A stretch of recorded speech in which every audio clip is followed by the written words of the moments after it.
प्रश्न सटीक, सफा जवाब, एउटा सिधापनको खोज, सीधा कुरा।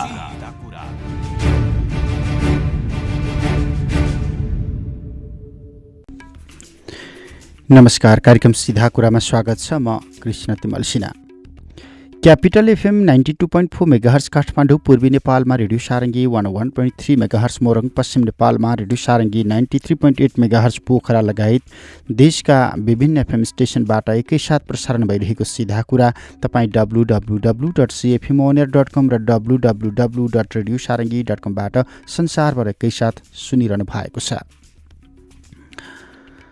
बाढी पहिरो विपत्तिका घटनाहरू श्रृङ्खलाबद्ध रूपमा हरेक दिन बढिराखेका छन् र विगतका वर्षमा जस्तै मनसुन सक्रिय भइसके पछाडि सामान्य बन्ने गरेका यी र यस्ता समाचारलाई न्यूनीकरण गर्नका लागि, यी र यस्ता क्षतिलाई न्यूनीकरण गर्नका लागि, यी र यस्ता जोखिमलाई न्यूनीकरण गर्नका लागि वर्षैभरि हामीले प्रयत्नहरू प्रशस्तै गर्न सक्थ्यौँ, तर त्यो प्रयत्न हामी कहिल्यै गर्दैनौँ। जब बर्खा सुरु हुन्छ, जब मनसुन सक्रिय हुन्छ, अनि त्यस पछाडि हामी बाँध बाँध्न थाल्छौँ, बाँस गाड्न थाल्छौँ। भएको बजेट आर्थिक वर्षको अन्त्य पनि यही समयमा पर्ने भएका कारण धमाधम मध्य झरीमा हामी खोलाको किनारमा लगेर पुर्छौँ अनि त्यसको परिणाम, त्यसको केही सातामै ती बाँधहरू भत्किन्छन्, बस्ती डुब्छन्, अन्न भण्डारहरू डुब्छन्, मानवीय क्षति हुन्छ, ठुलो भौतिक क्षति हुन्छ। यो हामीले विगतदेखि नै भोगिआएको श्रृङ्खला हो। समग्रतामा यी र यस्ता प्रकोप न्यूनीकरणका लागि, विपत्ति न्यूनीकरणका लागि हामीले के गर्न सक्छौँ? यो कस्तो खालको विपत्ति हो जुन हामी अहिले भोगिराखेका छौँ, विगतमा हामीले भोगिराखेका थियौँ र भोलिका दिनमा पनि हामी यसै गरी भोग्न विवश हुनेछौँ। समग्रतामा हरेक बर्खायाममा देखिने, हिउँदयाममा देखिने अथवा पछिल्लो समयमा जलवायु परिवर्तनका कारण वर्षैभरि देखिने यी र यस्ता मानव सृजित अथवा प्राकृतिक विपत्तिसँग जोडिएर आज हामी जलवायु परिवर्तन विज्ञ प्रकोपविद डाक्टर धर्मराज उप्रेतीसँग संवाद गर्दैछौँ। डाक्टर उप्रेती, धन्यवाद, स्वागत छ।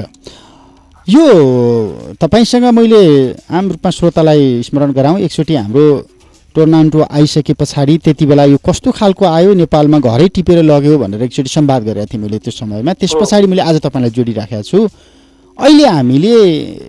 अहिले मात्रै होइन, पानी सुरु भएपछि, बर्खा सुरु भएपछि, मनसुन सक्रिय भएपछि यस्ता समाचार सधैँ सामान्य मानेर पढ्नुपर्ने, सुन्नुपर्ने भयो, भोग्नुपर्ने भयो। अहिले आइराखेको विपत्ति भन्दा पनि यी र यस्ता विपत्तिबाट हामी जोगिन सक्दैनौँ भनेर त्यतातिर जाउँ न। अब यस्तो विपदको कुनै पनि विपत्तिबाट चाहिँ जोगिने भन्दा पनि त्यसको क्षतिलाई चाहिँ न्यूनीकरण गर्ने, र क्षति न्यूनीकरण गर्नु भनेको चाहिँ अब प्रोपर्टीको हाम्रो चाहिँ यो सम्पत्तिहरू जुन छन्, घर, हाम्रो चाहिँ इन्फ्रास्ट्रक्चरहरू होइन, हाम्रो जीविकोपार्जनहरू, जीवनहरू, के अरे मान्छेको जीवन नै, यसको क्षतिलाई चाहिँ कम गर्न सकिन्छ, डेफिनेटली कम गर्न सकिन्छ। त्यसको लागि चाहिँ अब सर्टेन खालको अब टेक्नोलोजिकल इनोभेसनहरू भएका छन्। जस्तो तपाईँले अहिले स्मरण गराउनुभयो, हाम्रो टोर्नाडो जब 31 मार्चमा बारा र पर्सा हाम्रो तराईको जिल्लालाई, दुईटा जिल्लालाई चाहिँ हिट गर्यो। त्यो दुईटा जिल्लामा लगभग 30 जनाको ज्यान गयो र सबै घरहरू चाहिँ हाम्रो ध्वस्तै भयो। तर अब त्यही स्पिडको, त्योभन्दा धेरै ठुलो स्केलको चाहिँ अब टोर्नाडो, अब समुद्री आँधी इन्डियामा पोसाल पनि आएको थियो र यसपालि चाहिँ आम्फोन र यो निसर्ग भनेको दुईटा, यो नामाकरण उनीहरूले गर्छ तर चाहिँ यी समुद्री आँधी हुन्, र दुईटा चाहिँ समुद्री आँधी, आम्फोन र निसर्ग नामका दुईटा समुद्री आँधीले असर पार्न सक्छ भनेर 10 लाख मान्छेलाई चाहिँ त्यो तटीय क्षेत्रबाट, उडिसाको तटीय क्षेत्र, त्यो बे अफ बङ्गालको तटीय क्षेत्रबाट र यो निसर्गको सन्दर्भमा चाहिँ बम्बईको यो तटीय क्षेत्रबाट चाहिँ मान्छेहरूलाई चाहिँ सही के अरे सेफ सेल्टरमा चाहिँ टाइमली सार्यो, 3 दिन अगाडि नै सारिसक्यो। भनेपछि यदि हामीले त्यो नसारेको भए 10 लाख मान्छेको त्यहाँ जान सक्छ नि त, त्यति त ज्यान त गएन त्यहाँ।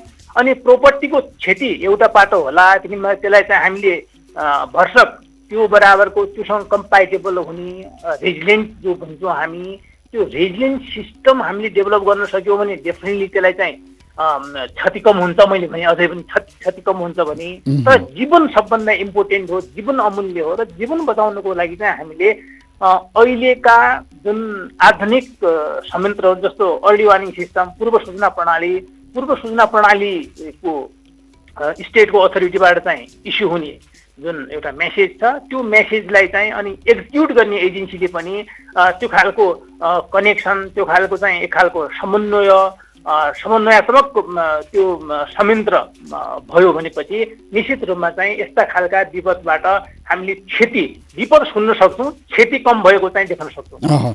भनेपछि हामीले गर्न सक्ने त रहेछ नि त। जस्तो पूर्व अनुमान महाशाखाबाट 3 दिन अगाडि नै बाढीको झरीको प्रक्षेपण भइसकेका हुन्छ, स्थानीय सरकार छ, हामीसँग 3 तहको सरकार क्रियाशील रहेको अवस्था छ, तैपनि हामी पुरै पहिरोमा बस्ती पर्यो, पुरै बस्तीमा बाढी पस्यो, डुब्यो, मानिसहरू बेपत्ता भए भन्ने समाचारलाई रोक्न किन सकिराखेका छैनौँ त? त्यही एउटा हाम्रो सबैभन्दा ठुलो के भन्ने, यसलाई चाहिँ अब हाम्रो कमजोरी भन्ने कि के भन्ने, अब कानुनी रूपमा हेर्ने हो भनेपछि केन्द्रमा चाहिँ अब यो विपद ऐन 2017ले तपाईँको स्पष्ट रूपमा सबै सरकारको, केन्द्रीय सरकारको अनि स्थानीय सरकारको, प्रदेश सरकारको भूमिका विपद व्यवस्थापनको लागि के हुनुपर्छ भनेर एकदमै स्पष्ट गरिएको छ। र तीनै तहको सरकारहरूमा 753वटै के अरे पालिकाहरूमा यो विपद व्यवस्थापन समितिहरू बनाउने भन्ने चाहिँ प्रावधान पनि छ। त्यो विपद व्यवस्थापन समितिको काम, कर्तव्य र अधिकार के हुनुपर्ने भन्ने कुरा पनि स्पष्ट उल्लेख गरिएको छ। भनेपछि कानुनी रूपमा हामी धनी छौँ, तर त्यसलाई ट्रान्सलेट अब कसरी गर्ने भन्ने कुरा हाम्रो एउटा कमजोरी के रहेको मैले पाएको छौँ भने, हामी प्रिपेयर्डनेसमा भनेपछि अर्ली एक्सनमा र पहिला पूर्व तयारीमा जस्तो हामीले इन्फ्रास्ट्रक्चरहरू बनाउँदाखेरि, हाम्रो बस्ती विकास गर्दाखेरि र हामीले चाहिँ के अरे गर्नुपर्ने कामहरूको सन्दर्भमा जस्तो एवेरनेसको कुरा होला, जस्तो यति माथि पहाड छ, पहाडको चाहिँ तल बस्ती छ, त्यो पहाडको अवस्थिति कस्तो छ, त्यहाँको माटोको किसिम चाहिँ अब कस्तो छ र त्यो माटोको किसिमले कति चाहिँ पानी छेक्न सक्छ भनेर हामीले चाहिँ त्यसको एक खालको थ्रेसहोल्ड भन्छ। अब त्यो थ्रेसहोल्ड हामीले सबै ठाउँमा निर्धारण गर्न सक्यौँ भने त्यसले के हुन्छ भनेपछि त्यो माटोले जस्तो सिन्धुपाल्चोकको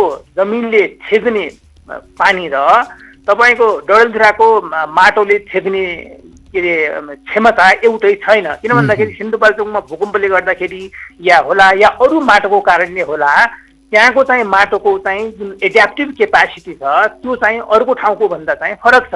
भनेपछि त्यहाँको लागि थ्रेसहोल्ड चाहिँ तपाईँको 70 मिलिमिटर पानी 1 घन्टा 1.5 घन्टामा पर्यो, या चाहिँ तपाईँको 100 मिलिमिटर पानी हाम्रो 3 घन्टामा पर्यो भनेपछि त्यहाँ पहिरो जान सक्छ, तर त्यतिले चाहिँ तपाईँको अर्को ठाउँमा पहिरो जान सक्दैन। अध्ययन भएको छ, हामीले अध्ययन गरेका छौँ। यो हो, त्यही नै सबैभन्दा ठुलो हाम्रो समस्या। हामी यस्तो भू अवस्थितिमा बसेका छौँ, हाम्रो चाहिँ हिमाल, हामी पहाड, हामी तराईमा यसरी बसेका छौँ। हाम्रो चाहिँ के अरे यो विपदको हिसाबले हेर्ने हो भनेपछि हेजार्ड भन्छ यसलाई चाहिँ, जस्तो ल्यान्डस्लाइड अनि पहिरो, बाढी हाम्रो अहिलेसम्मको देख्ने हो भनेपछि पहिरो र बाढी, भूकम्पको कुरा एकछिन नगरौँ, पहिरो र बाढी चाहिँ प्रत्येक वर्ष चाहिँ आउँछ भन्ने कुरा त्यो तपाईँको 100औं वर्षदेखि हामीले ज्ञात भएको विषय हो र 100औं वर्षदेखि यसमा चाहिँ योजना पनि बनेका छन्। र पछिल्लो समयमा अब यो लोकतान्त्रिक पद्धति अनुसार चाहिँ नयाँ सरकार आइसकेपछि स्थानीय तहसम्मै मैले अघि भने संयन्त्रहरू पनि बनेका छन्। तर त्यसले गर्नुपर्ने अध्ययन भने चाहिँ मेरो गाउँपालिकाको कुन क्षेत्र जोखिमयुक्त छ, मेरो गाउँपालिकाको कुन बस्ती जोखिमयुक्त छ भनेर चाहिँ अध्ययन भएको अवस्था चाहिँ छैन, नम्बर 1।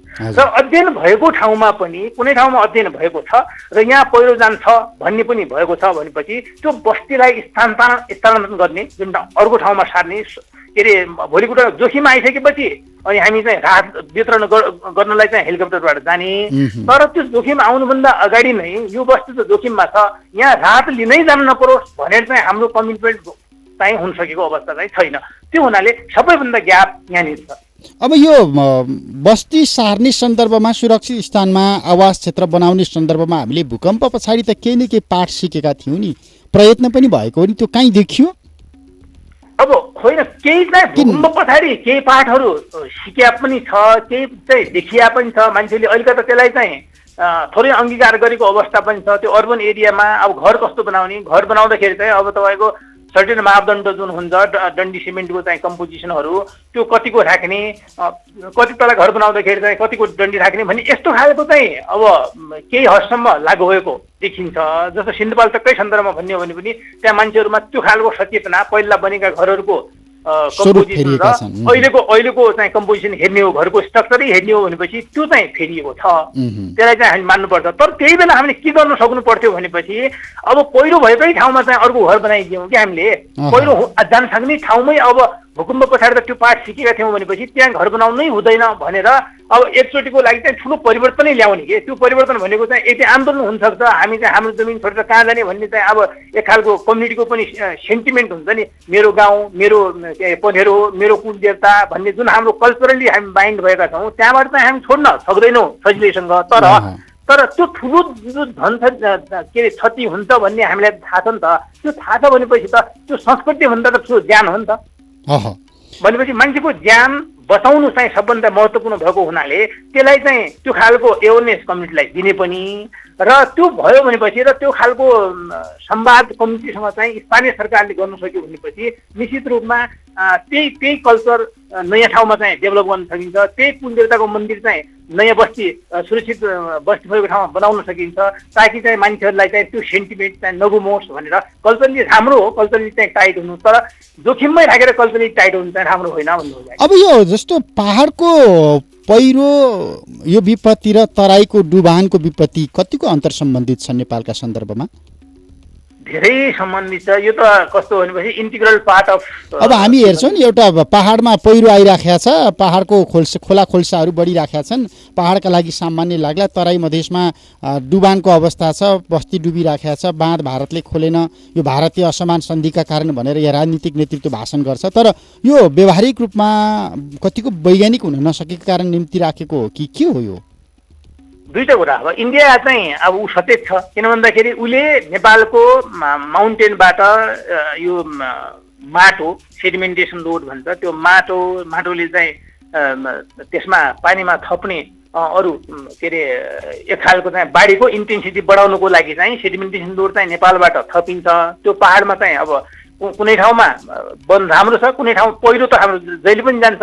भनेपछि वन व्यवस्थापन गरे पनि पहिरो व्यवस्थापन नभएको हुनाले चाहिँ त्यो माटो बगाएर नदी नालाले चाहिँ ल्याउँछ र तराईमा चाहिँ फ्लड गर्छ। डेफिनेटली त्यो फ्लड तराई हुँदै चाहिँ बग्ने चाहिँ इन्डियामै हो। भनेपछि उसले चाहिँ अब अलिकता यो पोलिटिकल कन्टेस्ट होला, तर अब उसले चाहिँ आफ्नो कम्युनिटीलाई बचाउनको लागि चाहिँ तपाईँको अब के अरे पूर्वदेखि पश्चिमसम्मै एक खालको उच्च बास बनाउने, तटबन्ध बनाउने ताकि चाहिँ यहाँको पानीको जुन फोर्स छ त्यो फोर्स एकैचोटि चाहिँ उनीहरूको सेटलमेन्टमा नजाऊ भनेर चाहिँ त्यो गर्ने उसले गरिरहेको अवस्था छ। यद्यपि चाहिँ त्यो अब अन्तर्राष्ट्रिय सन्धिअनुसार गर्न मिल्छ मिल्दैन त्यो पोलिटिकल विषय होला, त्यसमा म गएन।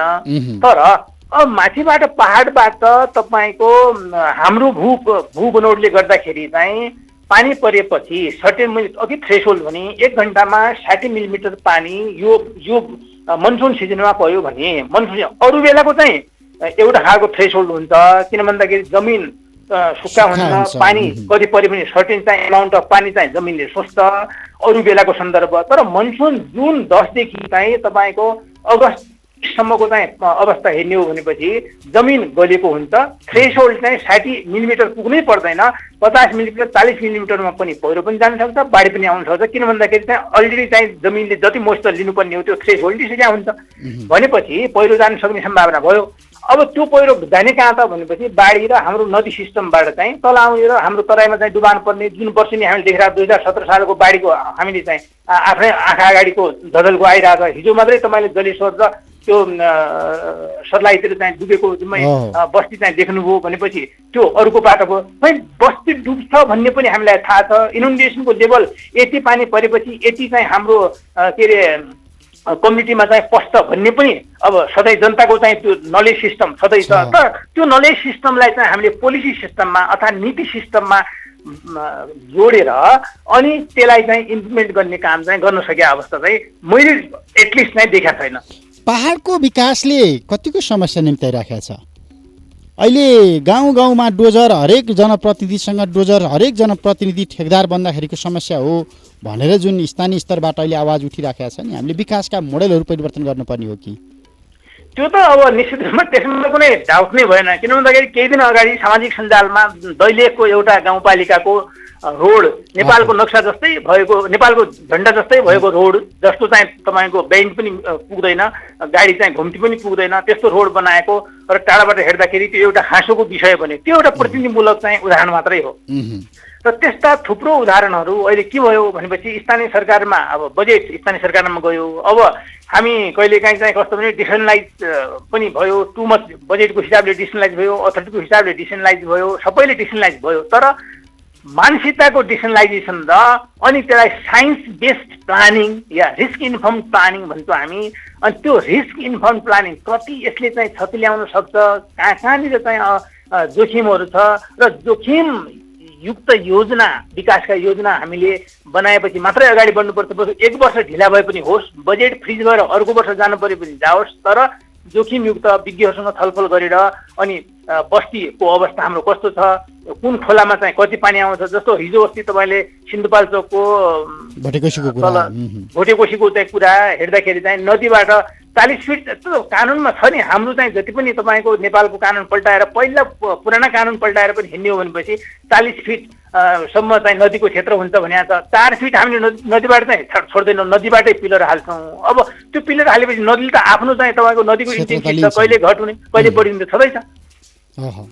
भनेपछि त्यसले चाहिँ अब हाम्रो एन्थ्रोपोजेनिक जुन एक्सनहरू छन्, हामीले गर्ने के अरे आफैले निम्त्याएका विपत्तिहरू, जुन विपत्ति निश्चित रूपमा आउँछ भन्ने थाहा छ, तर पनि हामी अब सर्टेन आफ्नो केही हाम्रा चाहिँ आफ्ना के भन्ने बाध्यताहरू होलान्। अब जमिन नभएको अवस्था पनि हुनसक्ला, तर केही चाहिँ हाम्रा मैले अघि भने संस्कृतिको कुरा होला, केही चाहिँ हामीले व्यापारिक दृष्टिकोणले चाहिँ अब छिटो अब धन आर्जन गर्ने किसिमले त्यो खालको मतलब जोखिम मोलेर हामी त्यो ठाउँमा बसेको अवस्था होला या केही अन्य होलान्, त्यो छ। तर त्योभन्दा ठुलो माथि त कानुन छ, त्योभन्दा माथि हाम्रो चाहिँ योजना छ, त्योभन्दा माथि हाम्रो सरकार छ भनेपछि एउटा इन्डिभिजुअलले एउटा कुनै मानिसले त्यस्तो गर्यो या त्यो ठाउँमा अर्को एउटाले गरेपछि अर्कोले सिक्छ, अर्कोले गरेपछि 5 जना चाहिँ 5 परिवार बस्छन्, नदीको किनार छ, भोलि बाढीको थ्रेसहोल्ड चाहिँ क्रस गऱ्यो भने त्यो बस्ती बग्छ भन्ने थाहा छ, तैपनि हामी त्यहाँ बसिरहेको हुन्छौँ जोखिम मोलेर भनेपछि त्यो चाहिँ खतरा हो। र अनि चाहिँ यो बर्खामा आउने बित्तिकै त्यसको परिणाम चाहिँ देखिन्छ।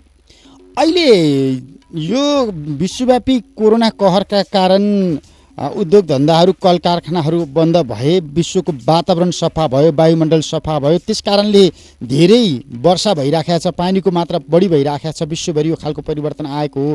त्यस कारण नेपालमा पनि यो खालको जो त्यसको प्रभाव पर्यो देखियो भन्छ नि। जलवायु परिवर्तनसँग अहिले आएको यो मनसुनलाई तुलना गरेर हेर्दाखेरि तपाईँको विज्ञताले के भन्छ?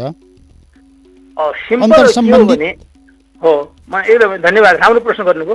अब मैले अघि दुईटा उदाहरण भनेको थिएँ, एउटा आम्फुन र निसर्ग भन्ने दुईटा समुद्री आँधी मैले यहाँ उदाहरण भने। हाम्रो क्षेत्रको चाहिँ सबैले सुनेको पनि हुनाले र त्यसको चाहिँ फोरकास्ट, त्यसको असर चाहिँ नेपालमा पनि परेको भनेर चाहिँ हामीले इन्डियाको चाहिँ यो मेट्रोलोजिकल डिपार्टमेन्टले अब आम्फुन आउँछ या अब निसर्ग आउँछ भनेर मे र जुनमा 1 महिनाको अन्तरालमा दुईटा ठुला आँधी आए, त्यसको के अरे आकलन, त्यसको पूर्व सूचना 4 दिन अगाडि दिएको थियो। 4 दिन, र त्यो 4 दिन अगाडि अब नेपालमा पनि त्यसको असर हुन्छ भनेर नेपालको जल तथा मौसम विज्ञान विभागले पनि त्यसमा हामीले अब त्योसँग क्षेत्रसँग काम गर्ने मान्छेहरूले चाहिँ त्यो खालको information as much as possible हामीले दियौँ। अर्थ के भनेपछि त्यसको त्यो बेला 15 मे, यो 16-17 मेमा आएको हो आम्फुन। 15 मेको चाहिँ समुद्री टेम्परेचर त्यो बे बङ्गालको लगभग यो दशककै सबैभन्दा चाहिँ उच्च थियो अरे। अब त्यसको साइन्सले के भन्छ भनेपछि टेम्परेचर राइज हुने बित्तिकै चाहिँ तपाईँको 80% चाहिँ इभापोरेसन तपाईँको समुद्रबाट नै हुने हो भनेपछि त्यो इभापोरेसन त हुन्छ, बाष्पीकरण भएर माथि जान्छ। माथि जाने बित्तिकै त त्यसको पनि मैले थ्रेसहोल्ड हुन्छ भनेपछि सर्टेन चाहिँ त्यसले हाइट लिएपछि त्यो थ्रेसहोल्ड त्यसले क्रस गर्छ र त्यसपछि चाहिँ त्यो क्लाउड फर्मेसन र त्यसले चाहिँ ल्याउने अब आँधीको रूपमा कन्भर्ट हुने, अनि त्यसले चाहिँ अब पानीको ठुलो चाहिँ तपाईँको वर्षा गराउने त्यो खालको चाहिँ सिस्टम डेभलप गर्छ। अब अहिलेको सन्दर्भमा अब तपाईँले भनेको केही हदसम्म यसको स्टडी हुन अझै बाँकी छ होला, अझै चाहिँ बाँकी छ। केही चाहिँ पूर्वानुमान कस्ता छन् भने जुन सूर्यको किरणलाई अब कहिले यो राम्रो हुने कहिले नराम्रो हुने, हाम्रो चाहिँ एटमोस्फियरमा हुने यो सोइल पार्टिकलहरू एकदम पोलिथिनले त्यो लेयर चाहिँ बनाएको थियो, त्यो लेयरले चाहिँ के अरे सूर्यको ताप पृथ्वीमा जुन सिधै त्यति आउन सकेको अवस्था थिएन, ब्लक हुन्थ्यो, त्यो अहिले चाहिँ एकदम सोझो भएर आयो र त्यसले बाष्पीकरणमा ठुलो भूमिका खेल्यो।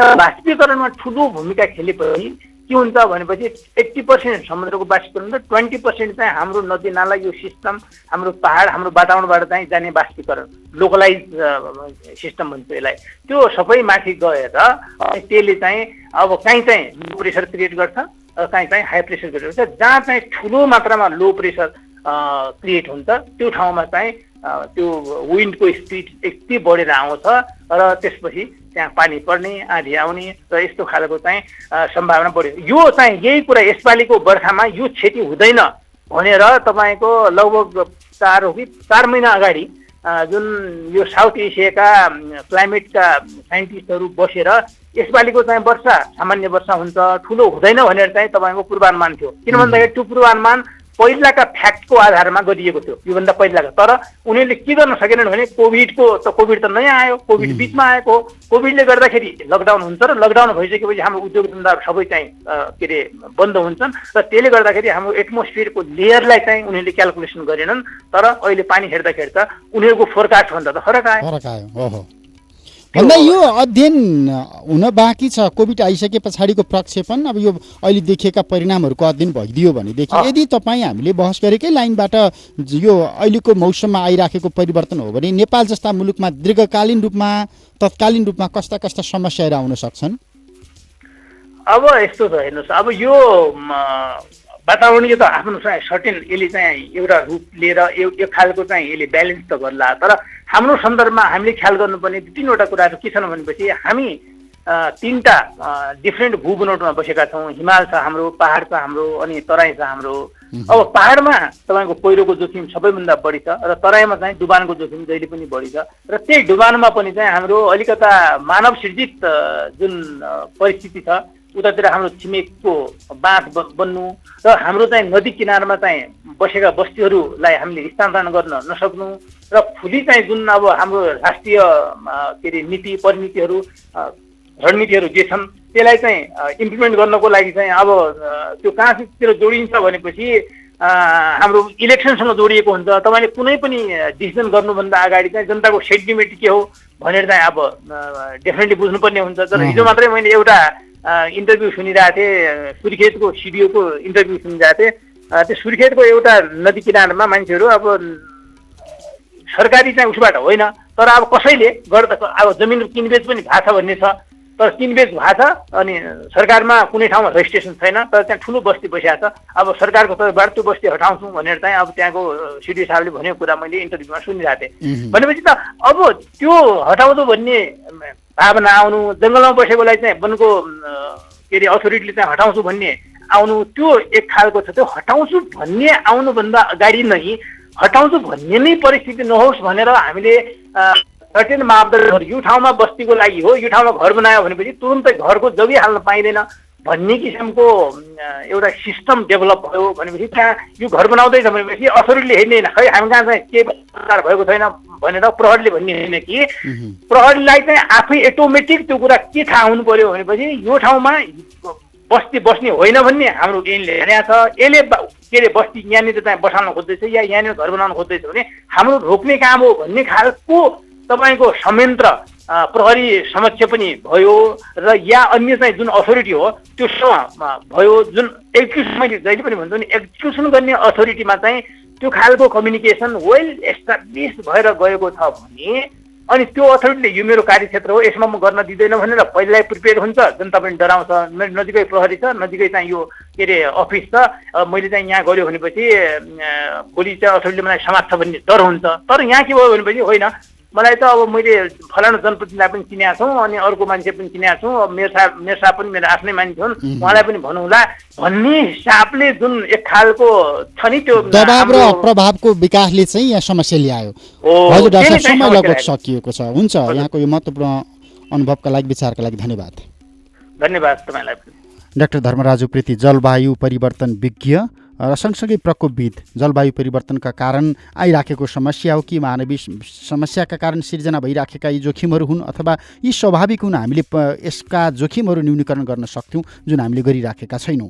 किनकि हामीसँग थुप्रै ऐनहरू छन्, हामीसँग थुप्रै अनुभवहरू छन्, तर यी ऐन अनुभवहरूभन्दा बाहिर हामी दबाब र प्रभावमा जब विकास गरिराखेका छौँ, जब बस्ती विकास गरिराखेका छौँ, जब हामी विगतबाट पाठ सिकिराखेका छैनौँ, तब हरेक वर्ष यी र यस्तै मनसुन सक्रिय भइसके पछाडि बाढी, पहिरो, डुबानका समस्याहरू वर्षेनी हामी यसै गरी झेलिराखेका छौँ, जसको श्रृङ्खला अहिले चलिराखेको छ। समग्रतामा यस्ता विपत्तिबाट कसरी जोगिन सकिन्छ, यस्ता विपत्तिहरूमा मानवीय तथा भौतिक क्षति कसरी कम गर्न सकिन्छ, यिनी प्रश्नमा केन्द्रित थियौँ। समय र संवादका लागि जलवायु परिवर्तन विज्ञ डाक्टर धर्मराज उप्रेतीलाई फेरि पनि धन्यवाद दिन्छु। प्राविधिक मित्र रमेश भण्डारीका साथमा कृष्ण तिमल सिन्हा। सिधा कुराबाट बिदा हुन्छु। नमस्ते।